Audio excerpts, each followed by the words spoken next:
সবজি রান্না করলাম পাঁচফোড়নের সাথে সুন্দর করে পেঁয়াজের বেরেস্তা রসুন পেঁয়াজ দিয়ে দিলাম।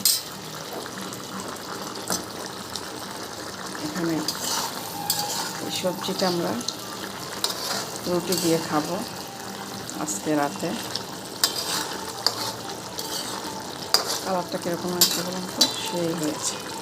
এটাতে হচ্ছে শসা, ঢেঁড়স, আলু, কাঁঠালের বিচি, তারপরে আছে হচ্ছে পটল, হালকা একটু মিষ্টি কুমড়া দিয়েছি, একটু মটরশুঁটিও দিয়েছি।